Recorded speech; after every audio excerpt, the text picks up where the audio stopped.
Bom, agora a gente vai falar sobre equity. A gente vai começar dando uma visão geral de como o mercado está organizado. A gente vai falar um pouco de algumas classes de ativos. É dessa forma que está no material oficial do CFA. Então a gente vai seguir essa lógica e aí depois a gente vai entrar em equity propriamente dito. Então, a gente começa falando sobre as organizações de mercado. E aqui, o aspecto mais importante, é um capítulo introdutório, tem algumas definições, mas o mais importante para extrair daqui é esse comparativo entre hedgers, pure investors e information motivated traders. Isso aqui é o que aparece mais em exercícios e é um conceito importante de entender. Então, os hedgers, eles são participantes que eles vão buscar usar os instrumentos financeiros para reduzir risco financeiro.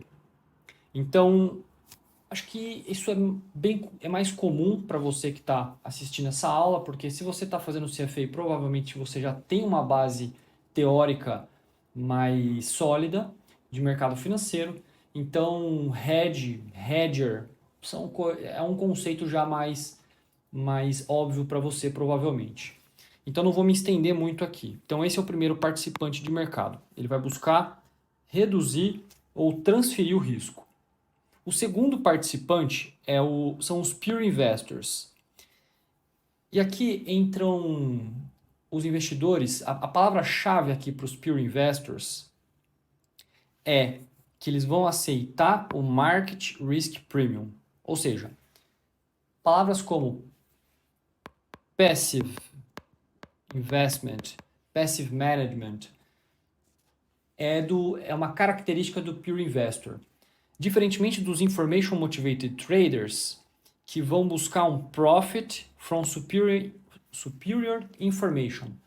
Ou seja, os information motivated traders são, por exemplo, os asset managers de fundos multimercado, de fundos de ação de gestão ativa, que buscam com modelos e com informações que eles acreditam ter como vantagens em relação a informações vantajosas em relação ao restante do mercado, ou seja, informações que o restante do mercado não tem, eles vão usar isso a seu favor para ter para buscar profit. Então, eles vão seek specific risks where information advantage exists. Então, enquanto os pure investors eles vão buscar o market risk premium, os information motivated traders eles já vão buscar um prêmio de risco sobre o mercado. Então, tá aqui.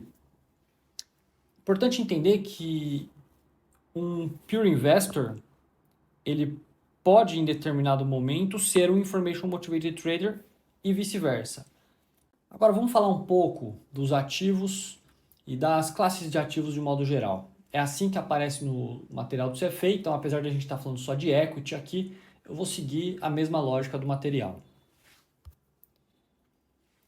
Então, as Major Asset Categories, elas são divididas em 4 grupos.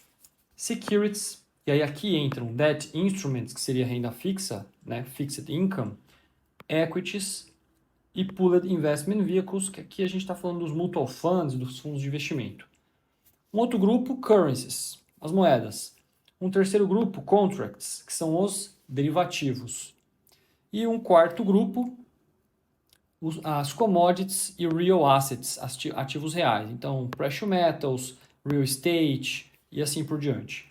Uma outra classificação que é interessante são os Financial Assets e Physical Assets. Acho que é bem autoexplicativo, mas vamos lá.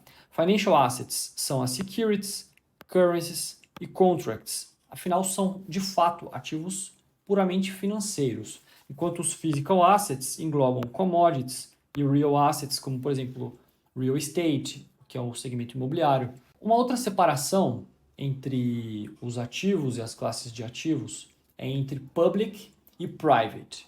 Bom, as Public Securities são aqueles ativos que são registrados para operar em mercados públicos. Ou seja, são ativos que vão operar em bolsas. E geralmente eles são mais líquidos. Eles atendem também a stringent regulatory standards. Enquanto que as private securities, elas não são registradas para public trading e normalmente elas são limitadas a qualified investors. Em geral, elas são compradas through special vehicles. Tem um less regulatory burden, naturalmente, são mais ilíquidos e aqui inclui, por exemplo, venture capital. Então, as private securities, em geral, elas são operadas por family offices, por assets. Então, é uma empresa, por exemplo, que vai fazer uma emissão de uma dívida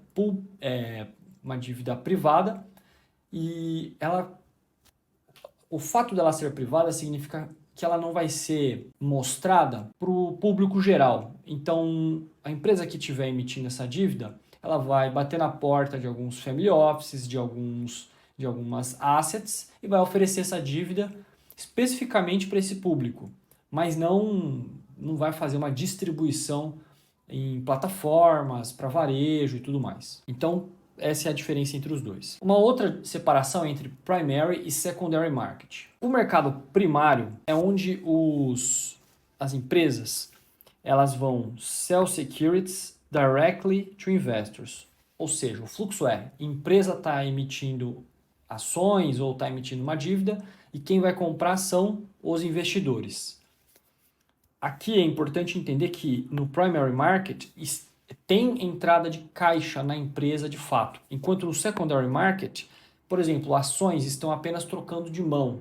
Então, são as negociações em bolsa diretamente, onde as ações já estão listadas, ou então os bonds já estão listados também. Eles só vão trocar de mãos, então mercado secundário. Então, não tem entrada de caixa para as empresas. No primary market, a gente está falando dos IPOs, dos bond issuances. Aqui, de fato, create new securities. No secondary market, não. Aqui tem apenas os fundos, eles apenas flow between the traders. Uma outra divisão que o CFA apresenta é money markets e capital markets. Você já escutou falar quando está investindo em offshore? E aí a gente fala assim, pode investir naquele fundo de money market, ou a gente fala no money market fund. O money market fund, ele representa o curto prazo. Então, aqui, trade debt instruments maturing in 1 year or less. A gente está falando de quais ativos, e aí isso aqui é importante saber. Tem que saber quais ativos entram no grupo de money market funds, porque é assim que é apresentado pelo CFA. A gente está falando dos repos, que são repurchase agreements, que são as nossas operações compromissadas aqui no Brasil. Estamos falando também de negotiable certificates of deposit.